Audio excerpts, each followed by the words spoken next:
Alright, look, this is one of the hardest videos I have to make about why are so many people in the Roblox community seen as groomers, bro. I know it's not correct to say it because of course there's less groomers than non-groomers on this app, but people are starting to notice, if you do Roblox YouTube, people think that you're doing something shady behind the scenes. Bro, it's raining outside and I swear to God, bro, you can hear a thunderstorm or two in this video.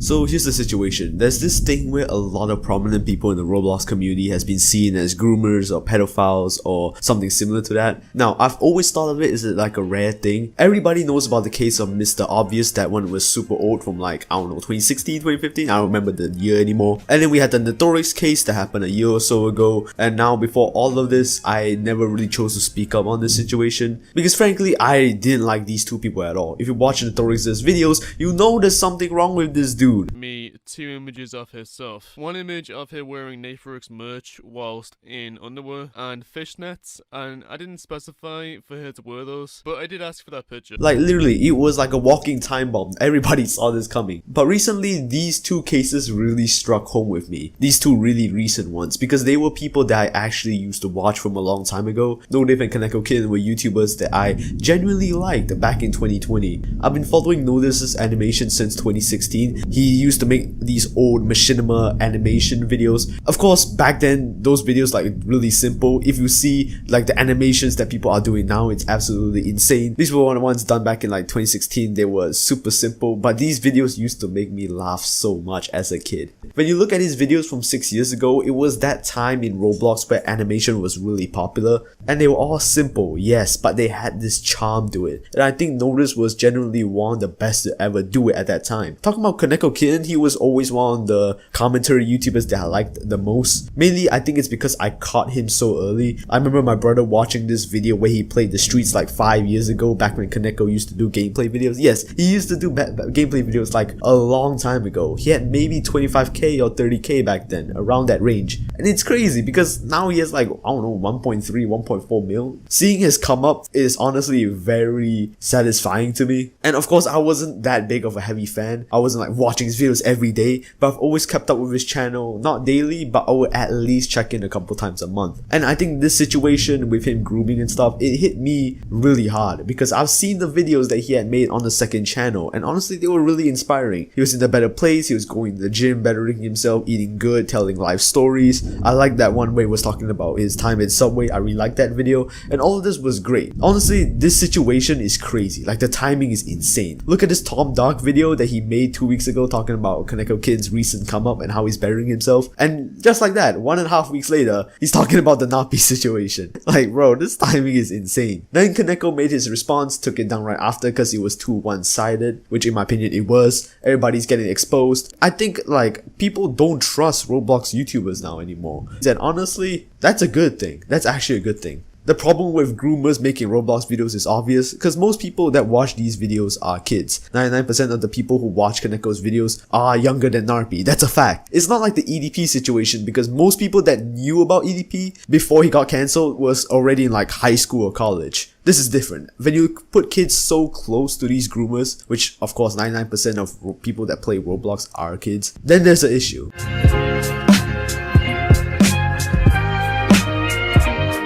But there is a less obvious problem, which is kids growing up idolizing Roblox YouTubers, or just YouTubers in general. I'm pretty sure everyone has idolized a shitty person growing up and got disappointed by it. I had this phase where I watched Logan Paul about a few years ago, and frankly, kids look up to terrible people. They don't know how to separate right from wrong. And that's why even though Netorix was outed as a creep like a few years ago, there was still massive support for him. I remember like at the end, there was still people saying that he was innocent and stuff like that. It took really long for the support of his channel to really die off. The only reason why he didn't continue as Notorious was because I think it was a password problem or something like that. That was legit the only reason. If that never happened, I think he would have been uploading until like today. It puts people into these bad situations situations that should have never happened in the first place, but that by itself is a problem. This culture of you needing to idolize YouTubers. You shouldn't put anyone on a pedestal. There's this weird worship culture that not a lot of people talk about, not just in Roblox by itself, but like in like social media as a whole, where people would mindlessly worship and follow the YouTubers that they like. Even though at the end of the day, they're human beings. And that's great for YouTubers because they're more likely to watch our videos, buy our merch, support us, make us more money. Sure, why not, man? But if that YouTuber is a groomer, he or she poses a threat onto the fans, which more often than not are under the age of 13. So I need to make this clear for people watching this. Do not trust Roblox YouTubers, man. And this is putting me on that list too. It would be really slimy of me to say, don't trust anyone but me. Like, bro, that is such a slimy move. I'm not gonna do that. I'm not your role model. Don't trust me fully. I'm just a person on the internet talking my stuff. Because you don't know what I do in my spare time. The same rule goes for every YouTuber that you like. You don't know what they do in their spare time. Maybe they play Pokemon, they could be lifting, they could be a degenerate Discord mod in secret. You don't know the YouTubers that you watch, bro. I'm here because I like Roblox, you're here because you like Roblox too. That's cool, that's fine. You can watch my videos, I can talk to you in the comments, it's fine. But do not trust me fully like that, because you never know what's going on behind the scenes. The Notive and Kaneko Kitten cases are basically the reasons for that.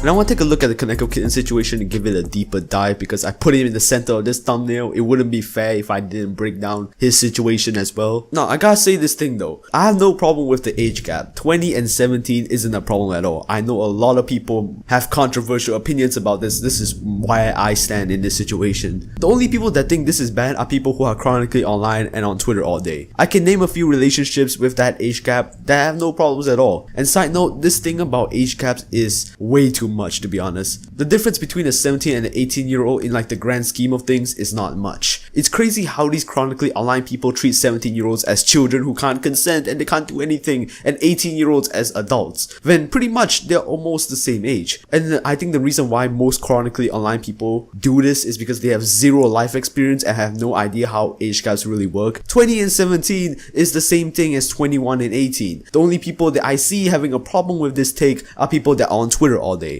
And if you use Twitter, please delete that shit. It's not good for you. The main problem that I have with the situation was, of course, the abuse that was going on between these two people. I won't go super in-depth into like all the messages and stuff like that, but clearly from this situation, there were nudes being solicited and there are only losers in this case. And I think that Kaneko's response was decent, but it had a lot of problems with it, to be honest. He downplayed the situation too much. And I think I came off from that video thinking that he was painting himself to be not necessarily a victim, but someone that was an innocent. Even though that's not true at all. He did a lot of weirdo shit in this relationship. There's also this argument that I've heard that, oh, he did these things like 5 years ago, he's not the same person anymore, which I think is honestly like a fair argument. He was a degenerate at 20 years old, he's now doing different things and improving his life, but I'm still going to look at him differently because of that. Now, it's not on the same level as calling Kaneko a groomer. I don't think he is. I don't think Kaneko has disgraced himself or whatever. It was 5 years ago. Some people are taking it too far. But that doesn't mean that my perception of him hasn't changed. It has changed. I look at him as like someone that's untrustworthy. But I need to shed light into how Roblox YouTubers can get into this situation that Kaneko was in when he was 20, and how Kaneko will never be the last to get exposed. The truth is, being a Roblox YouTuber is super unhealthy as like a job. You have to sit in your room for days on end grinding out videos and making sure they are good, send them out to the world for every single day. And now this doesn't apply to me because this is like a side hustle for me. I upload like once per week, so I'm like not even close to what other Roblox YouTubers are doing and putting, I think, 60 to 80 hours into this stuff. At most, I'm probably putting like, I don't know, 5 to 10 hours a week into this. But basically, being a Roblox YouTuber means that you gotta sit in your chair and talk about a block game all day that you may or may not care about. I know a lot of Roblox YouTubers behind the scenes that don't really care about Roblox but are doing it just for the money. You don't get to go out, socialize with people face to face like you would at like a regular desk job. You get no exercise because you're sitting down all day making videos. The lifestyle that you have as a Roblox YouTuber is very similar to a Discord mod, and I know a lot of people like to make fun of these people, but for me, I just feel sad, to be honest, as like a person who also does this as well, because yo, this is like a real issue. I think that Discord mod lifestyle means that these people need help really bad. I'm gonna tell you this though, there's probably 10, 15, maybe even 20 Roblox YouTubers out right now that you know by name that are doing some shady shit behind the scenes as well. This is why I hate that video that Parlo made, because in my opinion, and he's doing some crazy things behind the scenes as well. It's honestly a bit hilarious seeing all these commentary channels like Paulo make videos talking and judging Kaneko Kin, but I know Paul, half of them are probably doing worse things than him within a couple months or years. I don't know if there's a solution to this problem, to be honest. The YouTube algorithm is so competitive, and that makes people lead unhealthy lives so they can make their living off this app. They have to work on their videos every single day, work 80 to 100 hours. I think Kaneko's video on YouTube, I don't remember the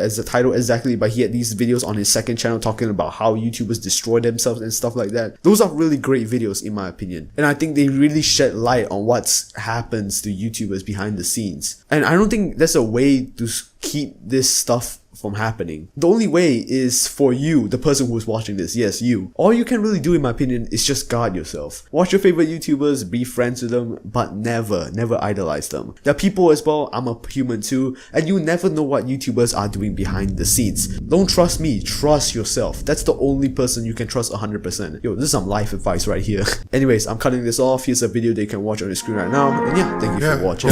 Drinking dope turned me to a superhero, yeah.